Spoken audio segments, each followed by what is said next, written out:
Hi friends! Dr. Anastasia, previously known as Dr. Sunshine, is back in the house. I hope you guys missed me as much as I missed you. Today we are going to cover a very interesting and important subject when it comes to depression and anxiety. We are going to talk about how depression and anxiety can be treated with food or slight tweaks in your diet. So before I go into that, I should tell you that just like anything else with me, it's not going to be an easy fix.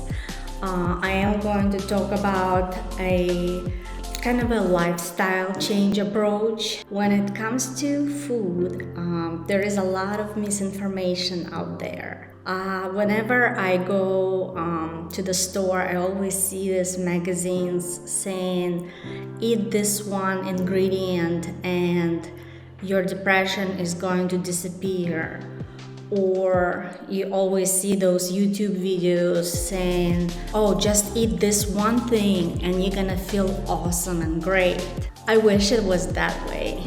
In fact, I have been a victim of that mentality myself once or twice.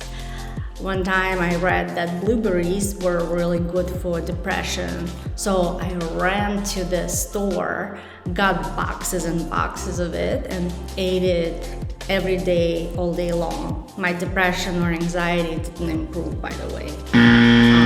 But I had other consequences, as you can imagine. So, however, I do have some really good news for you guys. Recent research has found that if people follow a certain diet or a certain style of eating, they can alleviate and completely, in some cases, eradicate anxiety and depression. These studies showed that following Mediterranean eating style has improved depression and anxiety both in outpatient and inpatient samples. In fact, some people who were bedridden were able to completely overcome that after eating the Mediterranean style diet. So, of course, researchers were interested in what is the part of this diet, what is in it, what are the ingredients that are making this impact on the brain. And one of these people, one of the researchers, Dr. Ramsey, he is a nutritional psychiatrist, and he has a book out called Eat to Beat Depression and Anxiety.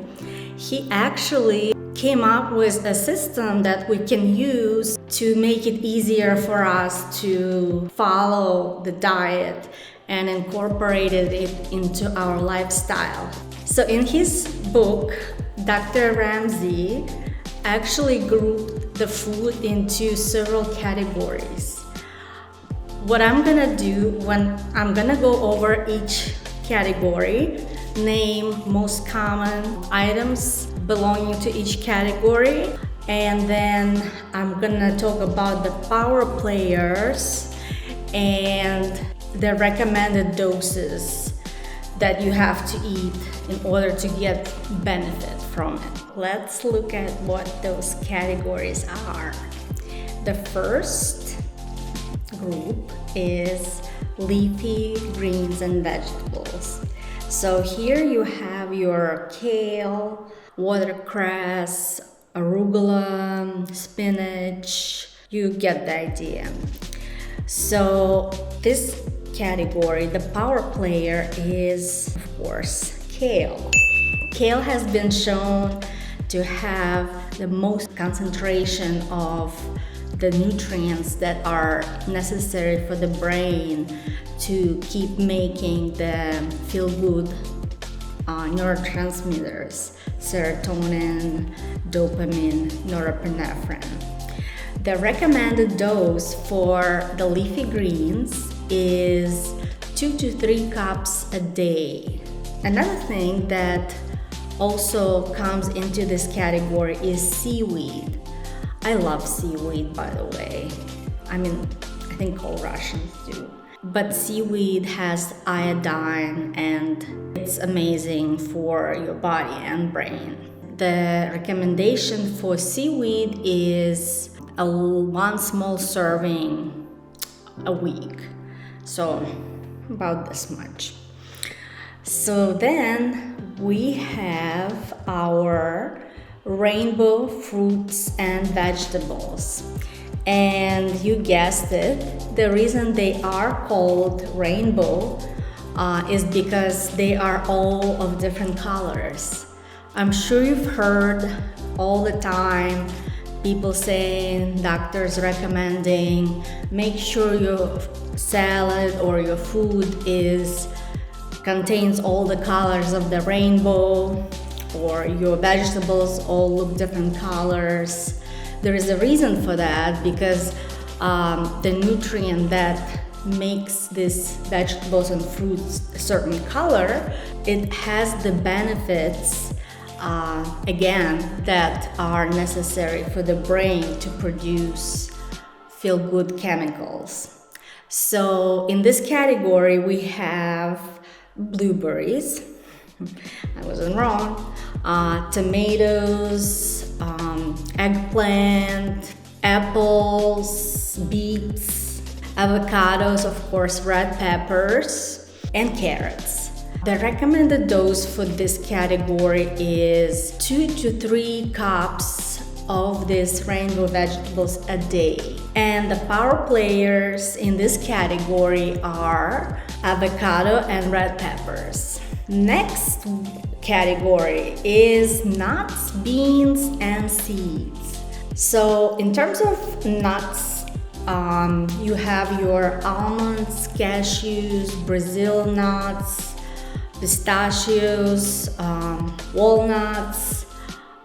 In terms of seeds, we have sunflower seeds, pepitas or pumpkin seeds, chia seeds, and all of those other seeds. And the recommended serving for nuts, it is actually 1 cup a day, which is really small if you think about it. It's basically 1 handful a day. So do not use this information to buy a huge bag of salted, roasted almonds and then eat them as you watch TV. Only this much. In terms of seeds, the recommended dose is 1 tablespoon of seeds per day. If you think about it, that's really not a lot. Now, in terms of beans, which were for some reason grouped into this category, you have your black beans, garbanzo beans, red beans, pinto beans. Next category we have is seaweed.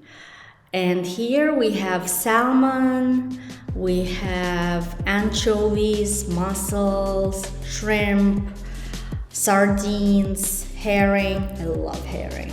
Caviar. The recommended dose is 2 to 4 servings per week. So a serving of salmon is about the size of your hand. So it would be proportionate to your size, not my hand. But for me, it would be my hand. So that's really not a lot. I'm sorry to disappoint you.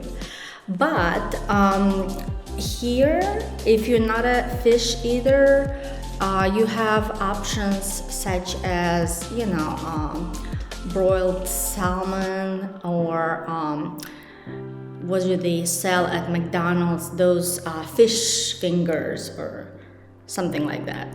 And also you have smoked salmon, which is delish. So the power players here are salmon, anchovies, and mussels. Next category we have is meat.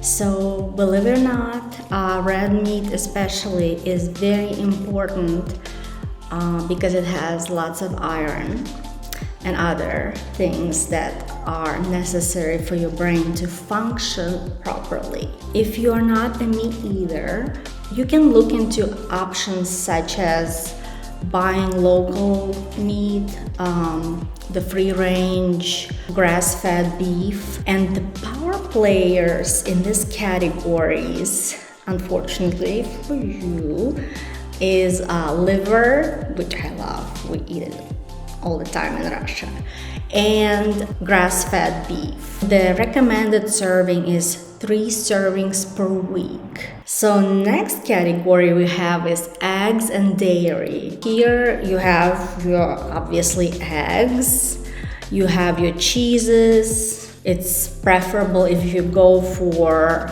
the more unprocessed ones.